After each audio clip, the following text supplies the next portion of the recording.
తాకట్లో ఉన్న మీ బంగారాన్ని విడిపించి ఆ రోజు ఆన్లైన్ రేటుకి కొంటాం. Sharma gold company.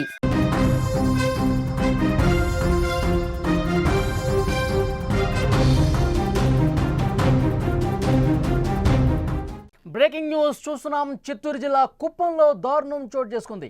అప్పు కట్టలేదని మహిళను చెట్టు కట్టేశారు. మునికన్నప్ప వద్ద 80,000 రూపాయలు అప్పు తీసుకున్నాడు శిరీష భర్త. కొంతకాలం క్రితం గ్రామం విడిచి వెళ్లిన తిమ్మరాయప్ప కుమారుడితో పుట్టింటికి వెళ్ళింది శిరీష. ఇక కుమారుడి టీసీ కోసం పాఠశాలకు వచ్చింది శిరీష. ఈ విషయం తెలుసుకున్న మునికన్నప్ప ఫ్యామిలీ కోపంతో జుట్టు పట్టుకుని ఈడ్చికెళ్లి శిరీష మీద దాడి చేసిన పరిస్థితుంది. శిరీష కుమారుడు ఓ పక్క ఏడుస్తున్నా సరే వాళ్ళు కనికరించలేదు. కుప్పం ఘటన మీద సీఎం చంద్రబాబు సీరియస్ అయ్యారు. అప్పు తీసుకున్నటువంటి పాపానికి కేవలం 80,000 రూపాయలు అప్పు తీసుకున్న నేపథ్యంలో తర్వాత పుట్టింటికి వెళ్ళిపోయేసరికి శిరీష మళ్ళీ గ్రామానికి వచ్చినప్పుడు నా అప్పు ఎగ్గొట్టడానికి మీరు పుట్టింటికి వెళ్ళిపోయారు, కనిపించకుండా పోయారు, గ్రామంలో లేకుండా పోయారు అని చెప్పి జుట్టు పట్టుకొని ఈడ్చుకుని వచ్చి ఒక దగ్గర చెట్టుకు కట్టేస్తే ఇంకా ఇంత అమానుషమైనటువంటి సిచ్యువేషన్స్ కనిపిస్తూ ఉన్నాయి. నిజంగా మునికన్నప్పకు హృదయం లేదనిపిస్తోంది. ఈ ఘటన మీద ముఖ్యమంత్రి చంద్రబాబు నాయుడు గారు చాలా సీరియస్గా స్పందించారు. ఆ నిందితుడి మీద కఠినంగా వ్యవహరించండి అని చెప్పి ఆదేశాలు ఇచ్చినటువంటి పరిస్థితుంది. పూర్తి వివరాలు తెలుసుకుందాం. కుప్పం నుంచి మా ప్రతినిధి మంజునాథ్ ఫోన్ లైన్లో సిద్ధంగా ఉన్నారు. మంజునాథ్, ఏంటి అక్కడ పరిస్థితి? మునికన్నప్ప ఇంత దారుణంగా, ఇంత అమానుషంగా ఒక మహిళ పట్ల ప్రవర్తించాడంటే ఆ విజువల్స్ చూస్తుంటే కనుక నిజంగా షాకింగ్లా ఉన్నాయి. ఏమంటారు? ఎస్ అలీ గారు, ఈ నారాయణపురానికి చెందిన తిమ్మరాయప్ప గత 2 సంవత్సరాల క్రితం అదే గ్రామానికి చెందిన మునికన్నప్ప దగ్గర 80,000 రూపాయలు అప్పు తీసుకున్నమాట వాస్తవం. అయితే అప్పు తీసుకున్న సమయంలో ఈ తిమ్మరాయప్ప భార్య ఎవరైతే ఇప్పుడైతే ప్రస్తుతం చెట్టు కట్టేసి కొట్టారో శిరీష దగ్గర కూడా బాండ్ పైన సంతకం చేయించుకున్నాడు. సంతకం చేయించుకున్న తర్వాత తిమ్మరాయప్ప కుటుంబం గడవడం కష్టం అయిపోవడంతో కుటుంబాన్ని వదిలేసి వెళ్ళిపోయాడు.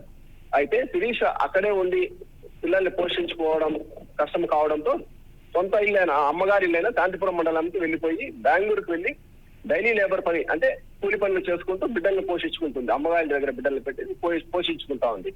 ఈ క్రమంలో తన బిడ్డ ఎవరైతే ఉన్నారో ప్రస్తుతం చిన్న ఆ మాన దగ్గర కట్టేసి కొడుతున్న బేడుతుండే ఆ బిడ్డ టీసీ తీసుకునేందుకు నారాయణపురానికి వచ్చింది. నారాయణపురంలో ప్రస్తుతం మునికన్నప్ప ఇంటి ముందర ద్వారా ఆమె శిరీష వెళ్తుండటంతో తన అప్పు ముంచేశారనే బాధతో మునికన్నప్ప ఆయన భార్య మునమ్మ ఇద్దరు కలిసి అలాగే కోడలు జగదీశ్వరి కుమారుడు రాజా కలిసి వాళ్ళ ఇంటి ఎదురుగా ఉన్న మానుకు శిరీషని కట్టేసి తమ డబ్బులు ఇవ్వాల్సిందిగా డబ్బులు ఇచ్చి ఇక్కడి నుంచి వెళ్ళాలని ఆమెను కోరారు. ఆమెను ఇప్పుడు ప్రస్తుతం నా దగ్గర డబ్బులు లేదు, తర్వాత వచ్చి ఇస్తానని చెప్తే కూడా ఏమాత్రం వినకుండా మునికన్నప్ప కోడలు జగదీశ్వరి ఎవరైతే ఉన్నారో ఆమెను పొట్టి చింతించింది. తమ డబ్బులు ముంచేయడానికి మీరు మా దగ్గర డబ్బులు తీసుకున్నారని, ప్రస్తుతం గ్రామంలో డబ్బులు ఇస్తే కానీ ఇక్కడి నుంచి వెళ్ళలేనందుకు దాడి చేసింది.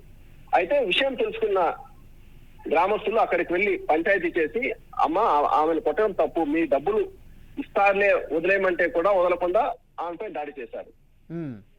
ఇప్పుడు మునికన్నప్ప ఏం చెప్తా ఉన్నాడు? చాలా దారుణంగా ప్రవర్తించాడు, జుట్టు పట్టుకుని ఈడ్చుకొచ్చినటువంటి పరిస్థితి ఉంది.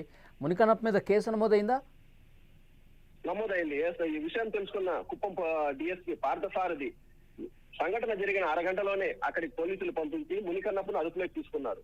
అదుపులోకి తీసుకుని ఎవరైతే గాయపడిందో శిరీష ఆమెను కూడా హాస్పిటల్లోకి చేర్చారు.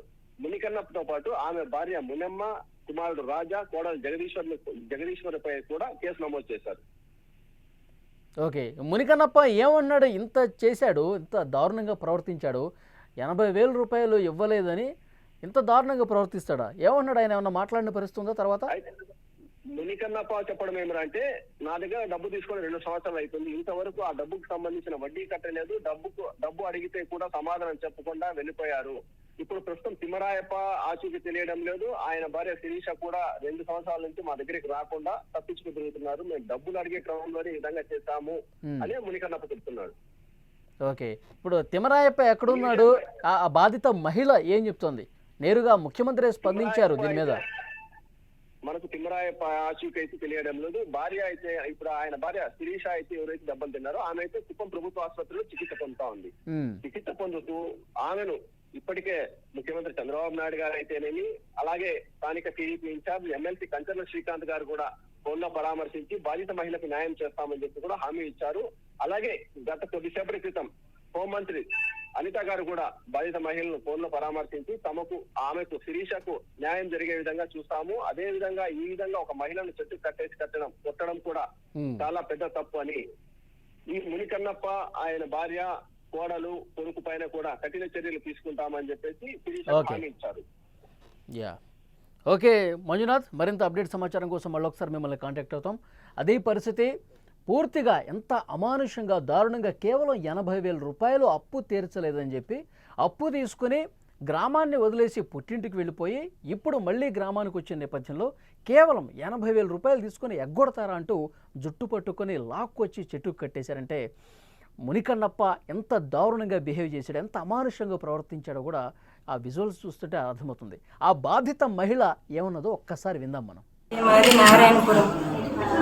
నేను బెంగళూరు నుంచి వచ్చినాను. మా పిల్లోళ్ళకి టీసీ తీసుకోపోతాము అనేసి టీసీ తీసుకొని బయట వచ్చినాను. వాళ్ళు 80,000 అప్పు ఇచ్చినాను, సైన్ చేయించుకొని ఇస్తాను అని మర్యాదగానే చెప్పినాను, వినలేదు. శారీని అంతా పెరిగి టీసీని అంతా చింపేదని ప్రయత్నించినారు.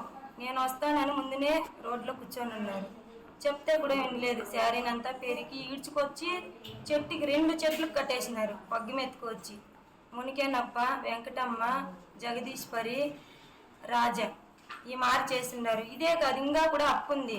ఇంకా ఉండే వాళ్ళ దగ్గర నుంచి కూడా మాకు చాలా ప్రమాదం ఉంది. నాకు 3 పిల్లోళ్ళు, మధుశ్రీ, దీక్ష, అభిరామ్.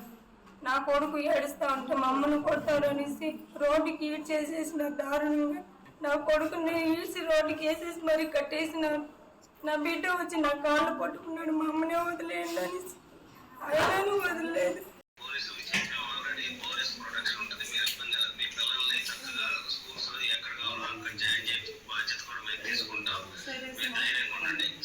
సార్ పిల్లలు రేపు సార్ హాస్టల్లో సీట్ కావాలి సార్, విజయలాపురం హాస్టల్లో సీట్ కావాలి సార్. సార్ నేను బెంగళూరులో పోయి ఇంటి పని చేసుకుంటాను.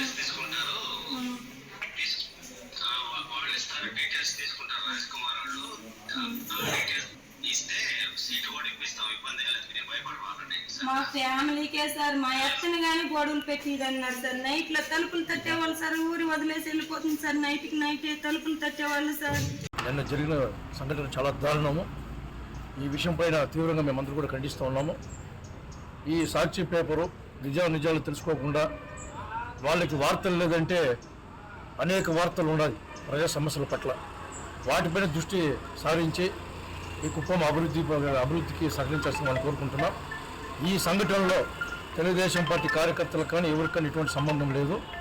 అది వ్యక్తిగతంగా వాళ్ళు 2 కుటుంబాలకు సంబంధించిన విషయము. అది కాకుండా కూడా నిన్న జరిగిన సంఘటన అయితే చాలా దారుణము. అప్పుడు ఎవరైనా కూడా సరే, ఏ వ్యక్తులైనా సరే సమాజంలో మానవత్వంతో వ్యవహరించాల్సిన అవసరం ఉంది. ఈ సంఘటన పట్ల ఎఫ్ఐఆర్ కూడా వేయడం జరిగింది. వెంటనే అందరినీ కూడా ఈరోజు రిమాండ్ కూడా పంపించడం జరుగుతుందని కూడా మీకు అందరూ కూడా తెలియజేసుకుంటాం. నిన్నటి రోజున కుప్పం మున్సిపల్ 2వ వార్డు నారాయణపురంలో శిరీష అనే అమ్మాయి బెంగళూరులో పనిచేస్తూ వాళ్ళ కొడుకు చదువు కోసం టీసీ కోసము ఇక్కడ రావడం జరిగింది. సొంత గ్రామం అడవి కొట్టాల్లో వాళ్ళు జీవిస్తున్నారు. అప్పులు బాధ లేక, వాళ్ళ అప్పులు తీర్చలేక బెంగళూరుకి వెళ్ళి కూలి పని చేసుకుని బతుకుతున్నారు. ఇక్కడ కొంతమంది కుప్పం మండలం సంబంధించిన దాశాంగనూరు పంచాయతీకి సంబంధించిన వ్యక్తులు అప్పు ఇవ్వలేదని ఆమెని చెట్టుకు కట్టేసి దాని కొడుకు ముందరే దారుణంగా కొట్టడం జరిగింది. ఇమీడియట్లుగా మా దృష్టికి వచ్చిన వెంటనే సిఐ గారికి ఫోన్ చేసి ఈ మరి అన్యాయం జరుగుతుందంటే వెంటనే వాళ్ళు తీసుకొచ్చి అరెస్ట్ చేయడం జరిగింది.